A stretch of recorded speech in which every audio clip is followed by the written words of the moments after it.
नमस्कार प्यारे बच्चों, मेरे चैनल स्टे लाइफ में मैं आप सभी का वेलकम करती हूँ। आज हम मनोवैज्ञानिक सिद्धांत के बारे में पढ़ेंगे, जिसमें आज हम पढ़ेंगे लॉरेंस कोहेलबर्ग का नैतिकता का सिद्धांत। मनोवैज्ञानिकों के सिद्धांत के बारे में हम लोग डिस्कस कर रहे हैं। तो आज हम पढ़ने वाले हैं लॉरेंस कोहेलबर्ग का नैतिकता का सिद्धांत। यह बहुत ही महत्वपूर्ण है, एग्जाम में पूछा ही जाता है। तो आइए जानते हैं लॉरेंस कोहेलबर्ग का नैतिकता का सिद्धांत। मोरल डेवलपमेंट थ्योरी, एग्जाम में पूछा जाता है मोरल डेवलपमेंट थ्योरी या नैतिकता का सिद्धांत किसने दिया था? तो ये सिद्धांत दिया था लॉरेंस कोहेलबर्ग ने। नैतिकता क्या होती है? मोरलिटी यह वह गुण है जिसमें हमें सही और गलत की पहचान होती है। जैसे कि स्कूल में एक अलग से बुक होता है ना, या फिर अलग से क्लास होती है मोरल वैल्यूज़ जहाँ पे सिखाया जाता है, नैतिकता का पाठ होता है। तो वो होता क्या है? वह यह गुण है जिसमें हमें सही और गलत की पहचान होती है, हमें क्या करना चाहिए और क्या नहीं करना चाहिए, ये हमें सिखाया जाता है। बच्चा अपने सामाजिक परिवेश से ही नैतिकता और अनैतिकता को जानता है। उसका जो सामाजिक परिवेश है, जैसे घर, परिवार, स्कूल, तो इन सबसे वह नैतिकता को पहचानना प्रारंभ करता है। कोहेलबर्ग अमेरिका के मनोवैज्ञानिक थे। ये अमेरिका के मनोवैज्ञानिक थे और इन्होंने नैतिकता का सिद्धांत या नैतिक विकास का सिद्धांत प्रतिपादित दिया था। कोहेलबर्ग अपने प्रयोगों में छोटी कक्षाओं को उपस्थित कर उससे संबंधित नैतिक समस्याओं के संबंध में प्रश्न पूछते थे। उनके द्वारा पूछी जाने वाली लघु कथाओं में से एक लघु कथा निम्न है। आइए जानते हैं। यूरोप में एक महिला मौत के कगार पर थी। एक जो कहानी है वो यहाँ पे दिया हुआ है।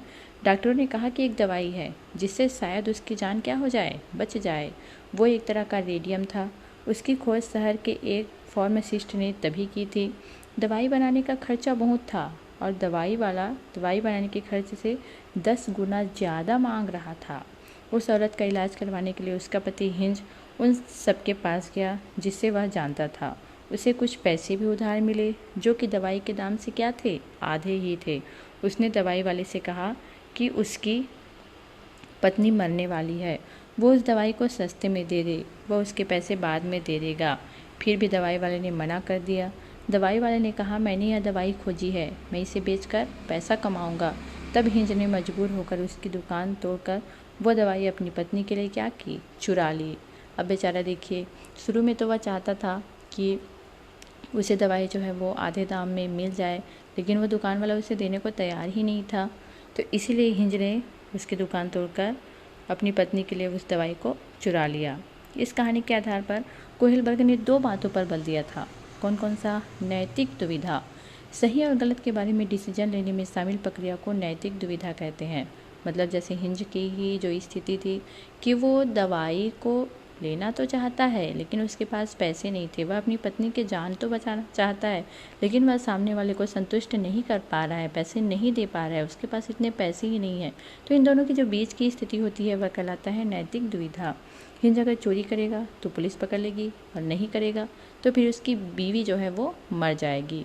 वो बीच में फंस चुका था, असमंजस की स्थिति थी, इसे ही कहा जाता है नैतिक दुविधा। दूसरा है नैतिक तर्कना। सही और गलत में से किसी एक को चुनना। जैसे हिंज ने चोरी को चुना। अब एक स्थिति ऐसी आ जाती है कि हमें एक डिसीजन लेना ही पड़ता है, या तो हम सही को चुनेंगे या फिर गलत को चुनेंगे। जैसे कि हिंज ने चुना था चोरी को। कोहेलबर्ग ने नैतिकता के 3 लेवल बताए हैं। पहला है प्रॉप रूढ़िगत नैतिकता का स्तर। यह स्तर होता है 4 से 10 वर्ष के बीच। प्री कन्वेंशनल स्टेज, इस अवस्था में नैतिकता शून्य होती है। मतलब जो 4 से 10 वर्ष की अवस्था है, इस अवस्था में नैतिकता जो है वो क्या होती है, शून्य होती है। यानी बच्चों को सही गलत के बारे में पता नहीं होता, वो नहीं जानते हैं कि क्या सही है क्या गलत है। मान लीजिए किसी चीज़ को चोरी भी कर रहे हैं तो उन्हें नहीं पता होता है कि ये गलत है। इस अवस्था में नैतिक तर्कना दूसरे लोगों के मानकों के अनुसार होती है। दूसरे लोग जो कहेंगे उनके अनुसार ही उसकी जो तर्कना है वो बनती है। इस अवस्था को 2 भागों में बांटा गया है, दंड एवं आज्ञा पालन उन्मुक्ता। इसमें बच्चे की नैतिकता सजा और आज्ञा पालन पर आधारित होती है। जब हिंज ने चोरी की तो बच्चों ने सोचा कि अगर वह चोरी करेगा तो उसे क्या मिलेगी, सजा मिलेगी। दूसरा है साधनात्मक सापेक्षता तथा उन्मुक्ता। इस अवस्था को जैसे को तैसे भी कहा जाता है, क्योंकि इसमें जैसा व्यवहार कोई उसके साथ करेगा वैसे ही वह व्यवहार खुद भी करेगा। एक बच्चे ने दूसरे बच्चे की पेंसिल तोड़ी तो दूसरे बच्चे ने भी क्या किया, उसकी पेंसिल को तोड़ दी। यह अवस्था होती है 4 से 10 वर्ष की अवस्था। दूसरा है रूढ़िगत नैतिकता का स्तर। यह होता है 10 से 13 वर्ष। इस अवस्था में बच्चा दूसरे लोगों के मानकों को अपने अंदर क्या करता है, समावेशित करता है और उसी के अकॉर्डिंग सही या गलत का निर्णय लेता है। इस अवस्था को भी 2 भागों में बांटा गया है।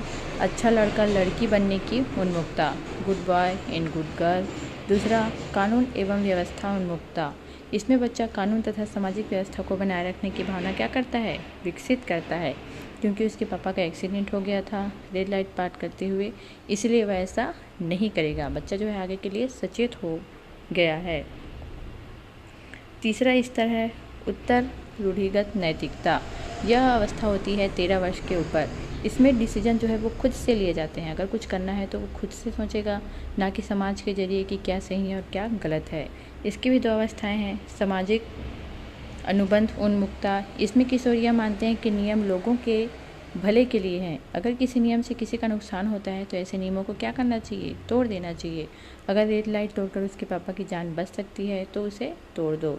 दूसरा है सार्वभौमिक नैतिक सिद्धांत उन्मुखता। इसमें किशोर दूसरे के विचारों से नहीं बल्कि अपने खुद के मानकों के अनुसार क्या करता है, व्यवहार करता है। इसमें किशोर दूसरों के फायदे के लिए अपनी जान पर भी खेल जाते हैं। क्या है,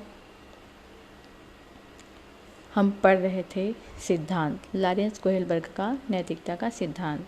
तो चलिए आज की क्लास यहीं समाप्त करते हैं। आशा करते हैं आप सभी को मेरा वीडियो अच्छा लगा होगा।